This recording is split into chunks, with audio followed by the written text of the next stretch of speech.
Hello, good afternoon, everyone. My name is Allison Weiss, and I am the Director of Leadership and Talent Development Programs here at the Chamber. Welcome to day one of the Women's Network's annual Pinnacle Awards. This is always one of my favorite opportunities to celebrate the women who are making a huge difference to their organizations, to their communities, and to the region. We're so glad that you joined us. Today, I have the honor of introducing your speakers for today's workshop, Embracing the Now to Achieve Your Next. Throughout the session, I encourage you to submit your questions through the Q&A feature on the right-hand side of your screen. Also on the right-hand side of your screen is the chat feature, and we encourage you to use that throughout the session to introduce yourself, to share your stories, your ideas, and to connect with one another. We really do want this session to be as interactive as possible. And lastly, there will be a recording of this session available on the Chamber's YouTube page a week from today. Because these amazing speakers' bios are already available to you just below the live stream, I'm not going to spend too much time introducing them, but I will briefly give you a little bit of an idea of who is going to be with us today. Today, we are lucky enough to be joined by Dr. Susan Duffy, the Executive Director of the Babson College Center for Women's Entrepreneurial Leadership, a co-founder of the Women Innovating Now Lab, and co-creator of the Chamber's Culture Change Program. Dr. Jennifer Bailey, Assistant Professor of Innovation and Operations Management and Faculty Director for the Center for Women's Entrepreneurial Leadership at Babson College. Janet Dewsnap, Associate Director of Client Success and Operations for Babson College's Executive Education, and Robin Pelzman, Head of Executive Development at Biogen. I'm so excited to learn from this amazing group. With that, I'll hand things over to Susan to kick off the conversation. Thank you so much, Allison, and good afternoon, everyone. We are delighted to be here with you in what we know will be an enjoyable and interesting workshop to activate your success by embracing your now to achieve your next. And I really appreciate Jen, Robin, and Janet joining me in this journey with you. We're going to begin the workshop by having a conversation around the context of affinity and inclusion programs. We're then going to have an interactive panel discussion where we're going to offer you both theory and action tools and tips for getting from your now to your next. And we're going to end with an interactive Q&A. We're really hoping that you participate, as Allison said, through the chat and with your questions. So have any of you, like me, spent some sleepless nights wondering how are we going to achieve world peace, save the planet, spur an economic global development? I have the answer to all of those things, and it's more women. The more that we bring women to our companies, communities, and the world and allow them to transform their entrepreneurial potential into social and economic impact, the more we will all live in a better place. I know this is true because I run programs for women all the time in my role at the Center for Women's Entrepreneurial Leadership and at Babson College, and I've watched the magic that happens when women come together in these transformative programs. Now, I say this to you as a true passionate advocate for inclusion, and I'm asking you to hold two seemingly contradictory ideas together at the same time. And I know women can do that because we're great at multitasking, right? So this idea of inclusion, creating the big tent where everyone feels welcome, heard, invited to bring their best selves to the table, can actually live along with the idea of identity affinity, places where we spend time with people like us, where we can dive deep and explore and experiment in these environments that are safe, and therefore create our best selves to bring back into those inclusive environments. So I'd like you to think of these small tents of affinity programs as part of the bigger tent of inclusion programs. And these small tents are super powerful, and it's not just kind of a nice to do, need to do, and it's backed by science. So let me share a bit of the social science that underpins why affinity programs work. First, affinity programs create an environment of psychological safety. This means that we're really not feeling at risk, our careers, our self-image. We feel that we're safe. So when we're around people who we identify with, we can relax. And that creates an environment where we can build self-efficacy, which is the second social science theory behind why this works so well. Self-efficacy is the confidence, not the competence, but the confidence that we have whatever it takes to move whatever little or big mountain that is in front of us, right? So self-efficacy happens in 4 ways, all of which happen in these communities of affinity programs. 1, they give us an opportunity for mastery experiences. Can I try something here, a new behavior, a new way of thinking, and then transfer it there? Mastery experiences are complemented by vicarious learning through role models. I can see someone who looks and sounds like me and say, well, she can do it, I can do it. The third way that we build self-efficacy is by keeping anxiety down and lower. That means, like, suddenly when we hear someone else has been through something, I wasn't the only person who didn't get the memo. Oh, she lived to tell about it. We relax and we bring our anxiety down.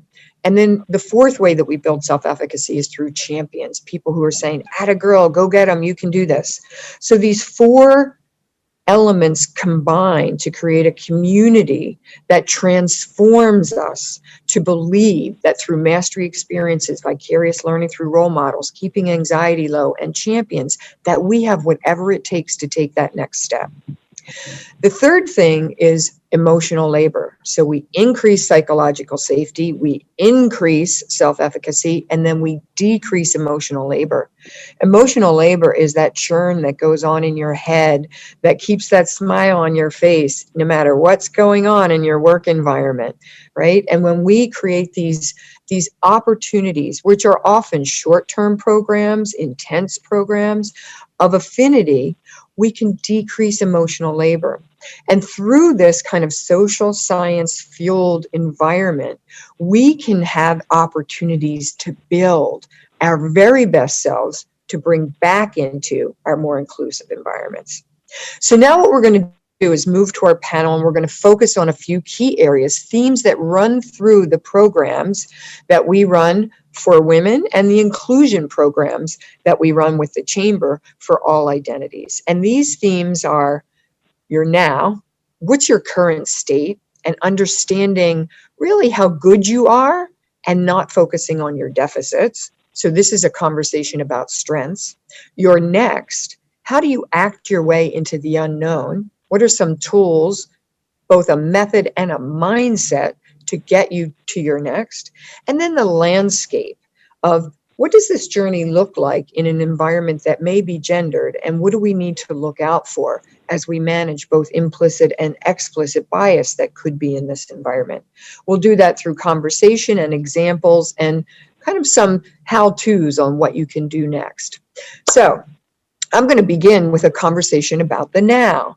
And this for us is really about embracing our strengths as much as our deficits. We are socialized to focus on what is not right about us and what we need to fix, build, develop, etc. And we want to talk about how good you already are. In the programs that Robin, Jen, and Janet and I run together, we do this through an exercise called Reflected Best Self. This is where we ask participants to gather stories from friends, family, employers, current and past, and their community about them at their best. And then we work through looking at all of those incredible strengths that come out through these stories. So Robin, let's start with you. What is the power behind this strengths focus, and why is it so important as women are really working to embrace their now as they move to their next? That is a great question, Susan. And I will just first start off by saying that, one of the most amazing things about working with you and having a women's leadership program at Biogen, which we've had now for 7 years, is that we get to work on all 4 of those things that you talked about as being so, that all 4 of those things can occur in a program setting and allow people to really have the time and the space to really begin embracing their strengths.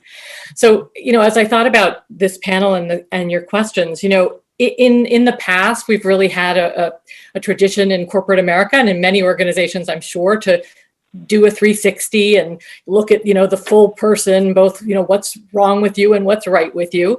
And I can tell you for sure that women in my organization would go right to what was wrong, right to what they need to fix. Yeah, the 2 out of 100 things, right? Exactly. You could be 98% brilliant at what you do, an amazing leader, and get great feedback. Didn't matter. You shoved that aside and zoomed in on the negative. And I think that may be a gender dynamic. It may be that I know that men do that also, but women in particular really deflect the positive and are very worried about or want to work on fixing what's wrong. And we don't really want people to be doing that. That's a waste of the emotional and the intellectual labor, as you said, for people to do that. Instead, what makes a huge difference at a place like Biogen, or really any workplace, is that people bring their strengths to bear, that they grow in confidence, in power, in influence. Those are what we really, frankly, are paying them to do. What we want, what we mean when we talk about unleashing potential, is that you'll do more of what you're good at. You'll do more of what inspires others. You'll do more of what, is exciting both to you and to your colleagues. And in RBSE, or Reflected Best Self, what's so amazing is women start by creating a portrait of themselves at their best. But it's a little limited. We all have self-awareness, and we think we kind of know what we do well and what we don't do well. And then we get these portraits in, and suddenly it blows people's minds. And we see this over and over again. We've been offering the Women's Leadership Program now for 7 years at Biogen, which is incredible. And it's typically, one of the highest rated aspects of the program. And really, it's an opportunity to let in the viewpoints of others, those you're working with, that you're seeking to lead or manage or influence.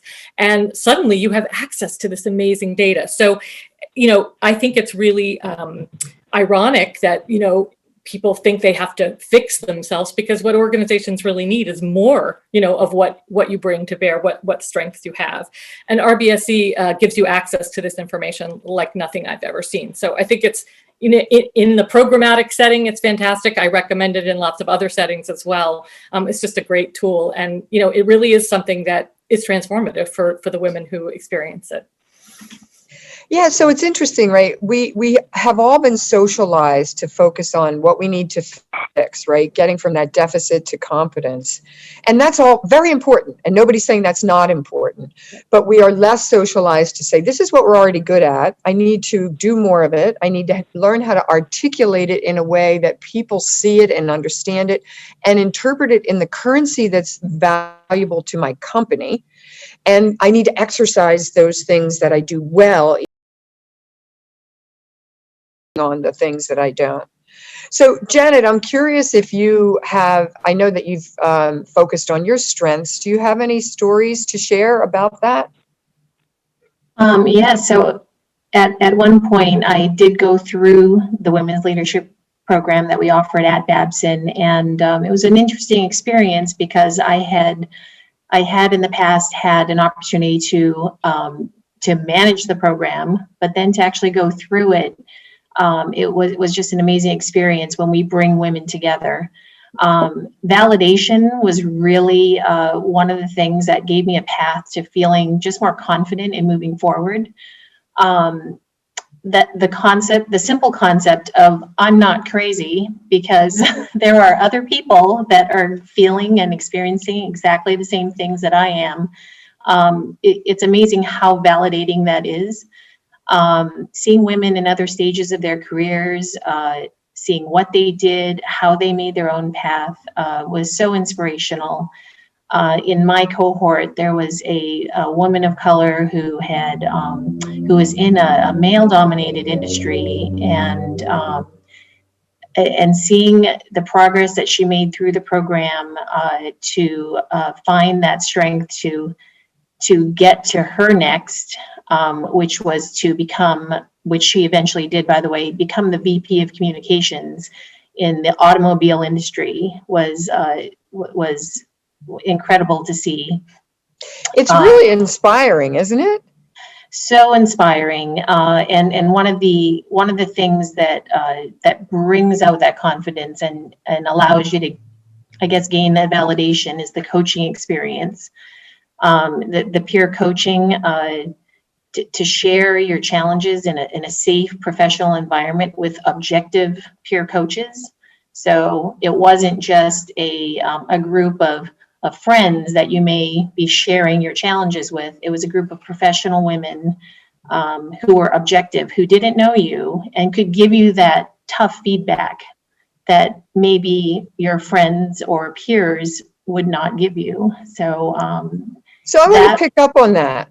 Yeah. Okay. And that is that this is not just about formal programs, right? This is about you finding environments where you can spend more time with other women. Whether you join an ERG or an employee resource group in your company, whether you start a networking or routine with each other, if you're accessing a coach, which is always a good idea for people along their now to next journey, these opportunities to spend time around more women really are extraordinarily impactful for your career success. And too often we think that we either think that it's kind of an extra nice to do, but we don't think of it as a fundamental competency and confidence builder for our career success. So we want to just advocate that you look for ways within your environment to do that. The Chamber has programs, your company has programs, of course, Babson has programs. But now that we think about, so strengths are super important. And as we want to really exercise those strengths, we want to have a journey that gets us into whatever's coming next for us. And at Babson, we think about that as an entrepreneurial thought and action approach, which is, how do I just, no matter where I want to go, whatever my desired future state is, how do I just act from where I am with what I have, not with what I need? So my means at hand, kind of, how do I de-risk it and know what I'm willing to invest to take a step towards this new something, which is figuring out just what are we willing to put on the table or our affordable loss? How do I get a person or two to kind of enroll them and have them come along with my idea?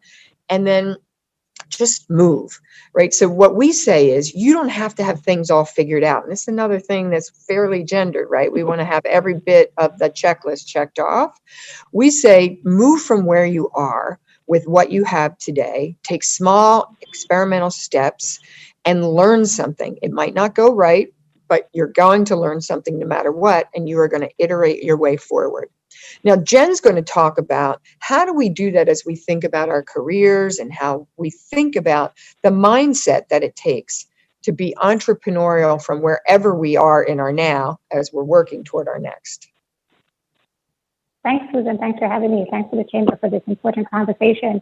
So yeah, I think as Janet mentioned, like an important focus of these programs, of these affinity groups, even if they're informal, kind of with your friends, is really sitting together and giving each other space to think about next, right? And just kind of a side note, just how important it is, we get so caught up as mothers, et cetera, in the day-to-day, just trying to, get the meals on the table, get everyone fed, that sometimes, we're so immersed in the now that we don't take the time to think about the next. So as Robin said, these programs are really powerful because I think the first thing that women say on the first day is, I would never take this time for myself. And Robin has put in a pretty strict requirement that even if they're in Boston and even if the program is in Boston, it's still an away program. So they leave home, all 5 miles of it, and come and journey to Babson, and they stay there for the entire time of the program. But that's really important in terms of just shutting everything out for a couple of days and just really thinking about what do I want next to look like. So I just think that's an important just commitment to ourselves, is giving ourselves time and space to have that conversation with ourselves and with others. And so as you mentioned, one of the frameworks that we at Babson use is this entrepreneurial thought and action framework to think about any pursuit, all right? So we call it EPMA for short, if you heard Susan mentioned it. So if you think about it, there are kind of these two elements of being an entrepreneur, and we try to leverage and learn from very successful entrepreneurs and ask ourselves, what do they do well, right? What do the Elon Musk, the Sarah Blakes of the world, what do they do well? And they do two things well. They think entrepreneurially and they act entrepreneurially. So if you think about Tesla, Airbnb, all the disruptors, Uber, Rent the Runway, Eventbrite, all the things that have changed the way that we live and work in the world today, they've done these two things, thought entrepreneurially and acted entrepreneurially. And what do I mean by that? What we mean by that is entrepreneurial thinking is really a future-focused orientation. It's a way of thinking that is always looking towards the future and with a particular intent. The intent of looking towards the future is to disrupt the status quo of now and to reimagine what's possible. So if we think about how do you engage in entrepreneurial thinking, the ET part of it, the entrepreneurial thought, the entrepreneurial thinking, it's about being future focused and it's about disrupting now and reimagining future and reimagining possibilities. So that's, I think, a central tenet. You interview any successful entrepreneur and kind of look back at their story, and what you've seen is that the world has changed because of them. So that future focused orientation, I think, is a dominant theme that we bring to the program. And then the other one is acting entrepreneurially. And so the question is, what does that mean? So if you look at successful entrepreneurs, what they are is that they're builders and they're doers. They're not just thinkers, they're not dreamers. So being future focused is only half of the pie, right? It's great to imagine a new, impactful future, but then you have to take the steps.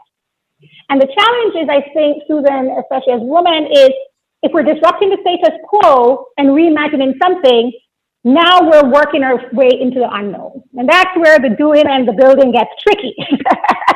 Because how do you build and act and execute in the face of uncertainty?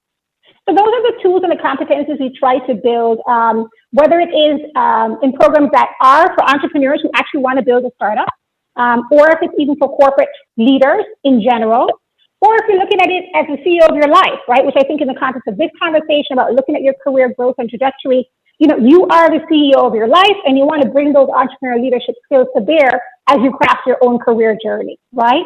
So I think in terms of kind of practical steps, just after even leaving this session, about pushing to ask yourself, am I thinking entrepreneurially? Am I acting entrepreneurially?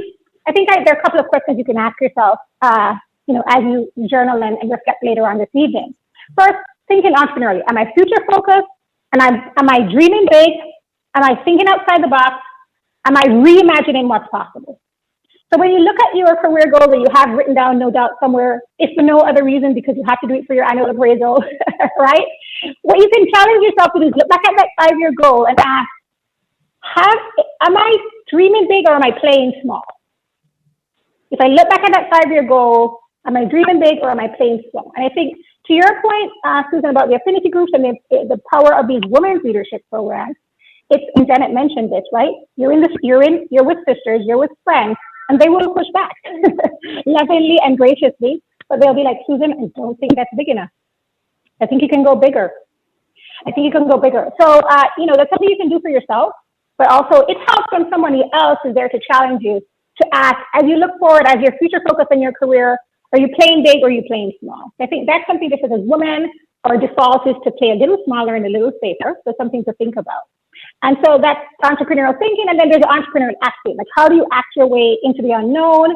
And what the point is it is unknown. It is uncertain. If you've dreamed big enough, then you're kind of by default have put yourself into somewhere that's a little less safe. And let's use the R word, risky, right? It's risky. What you're doing is risky. What Tesla did was risky. Never been done before. What Airbnb did was risky. There were no regulations to support the kind of thinking that they had, right? Rent the runway. Will they ever send back the clothes? I don't know. They may not, right? Risky. It has never been done. It's all unknown. It's all uncertain. And so the question is, what's a meaningful way to take action in those contexts? And for us, we would say the takeaway, if you were to do a reflection this evening, would be, what is the biggest unknown? Because sometimes I think we just get anxious, probably a gendered reality, right? We come up with a lot of questions. That's kind of our strength, right, Robin? But I think we now have to parse all those questions about the future into what's really a big, real unknown. What's the difference between something I don't know, but is not completely unknown, right? So what is the biggest unknown about this decision I'm about to take?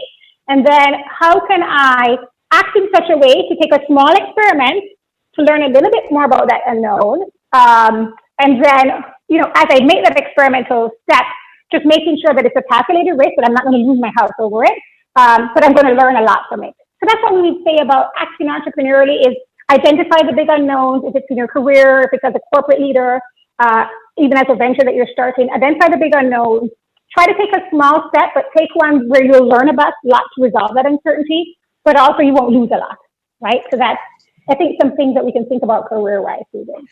So thank you so much, Jen. And I think it's important, you mentioned it, we're all thinking this way in every context, right? This is not just for people who are starting businesses. This is how do we entrepreneur our lives, our homes, any job that we have in any organizational setting. And what experiments, and this is an action, as Jen said, what experiments can you try? Are you willing to be less than perfect? Can you bite off a tiny piece with the resources you have at hand? Are you willing to risk a little dignity, sleep, opportunity cost, even budget if it's something in your workplace that you have control over budget, to just try something and know that it might not be perfect or right, but you're going to learn so much and you're going to move toward that next in these incremental steps.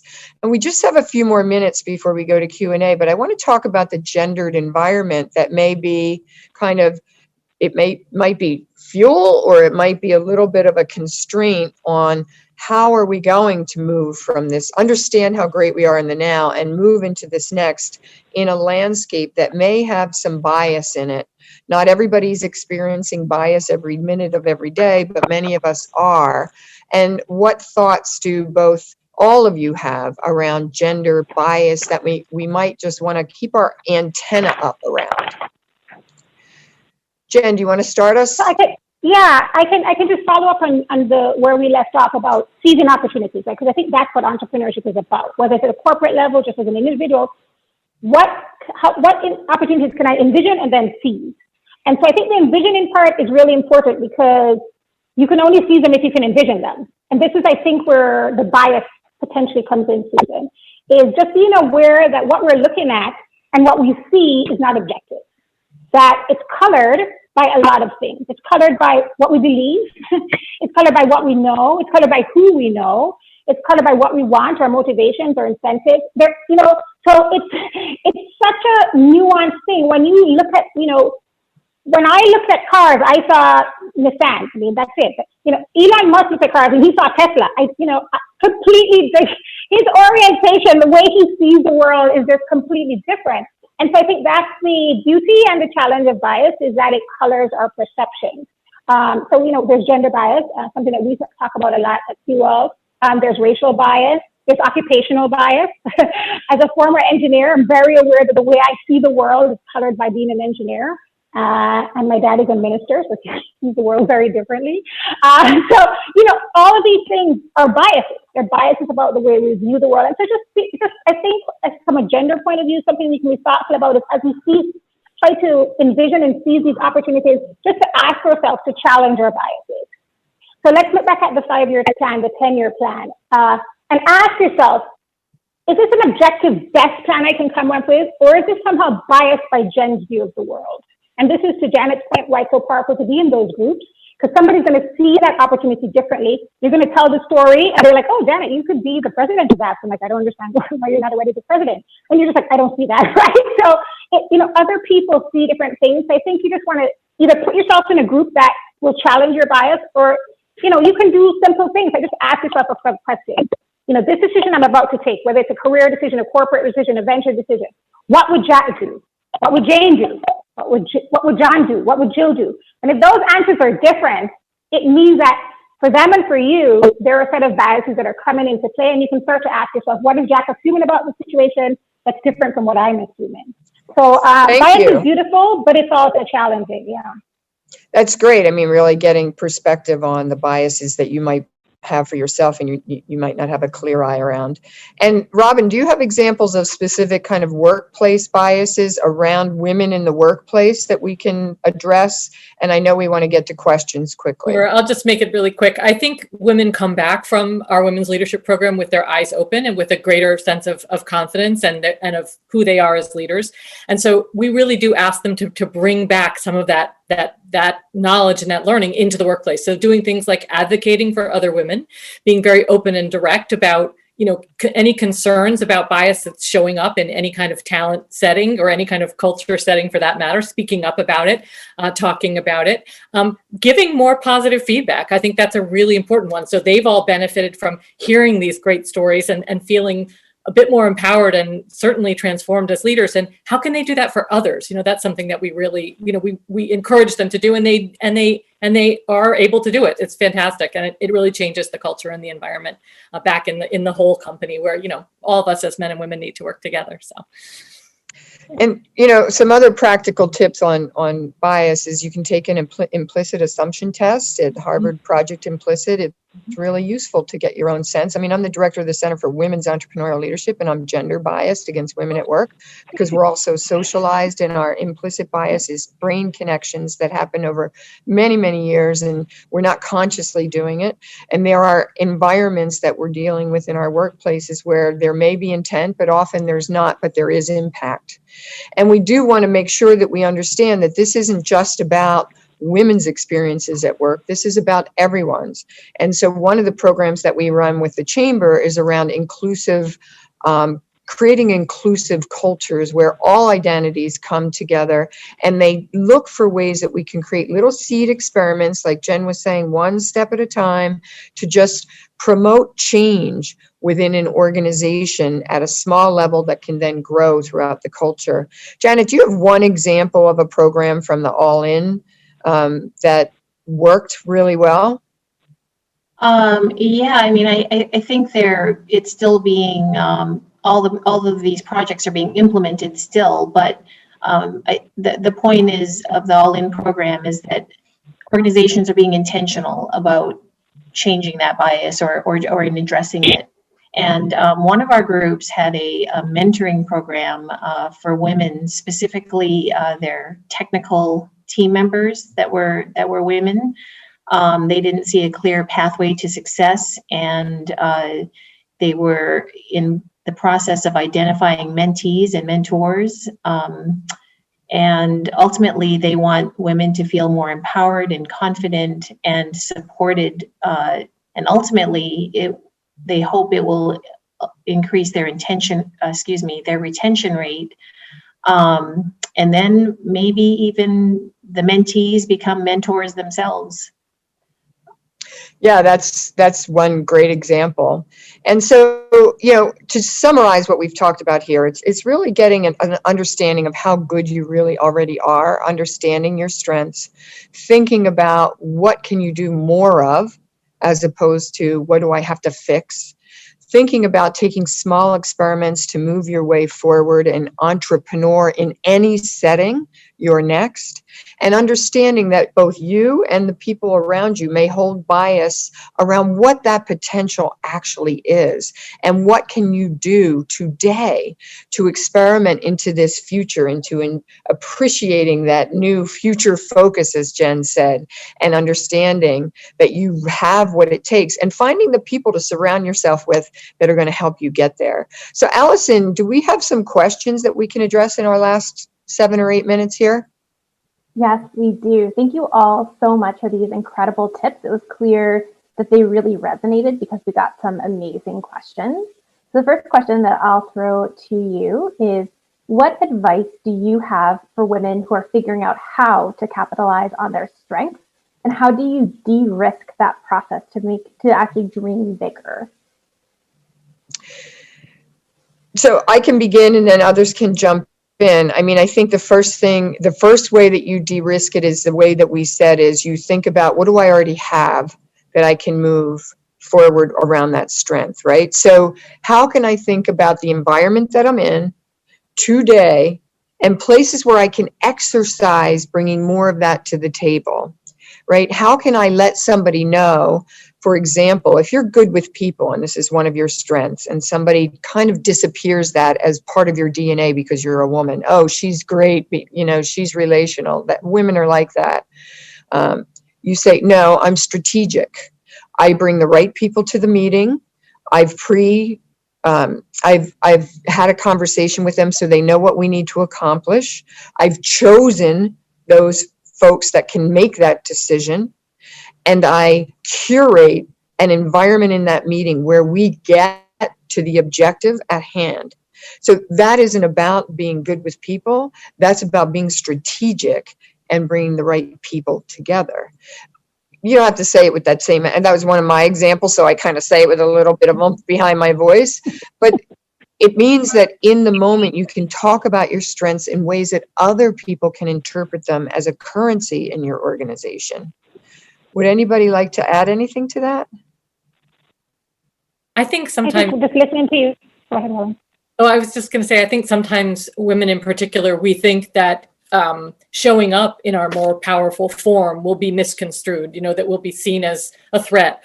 But I will tell you just from the many years of doing this work that when women come back from the Women's Leadership Program with this heightened awareness of their strengths and begin to act on them, leaders of both genders always comment to me and say, what are you doing in that program? Here's this person, I knew she had tremendous potential, but it really felt like she was only 50 or 60% of the time really putting it out there, and she would be activated and energized and leading the way and influencing decisions in ways that she hadn't before. And I think that's what's in a way, I think the idea that it's risky or scary somehow to let out your power is also very gendered. And we need to really feel the support behind us, and that's why these programs are so important, as Susan pointed out.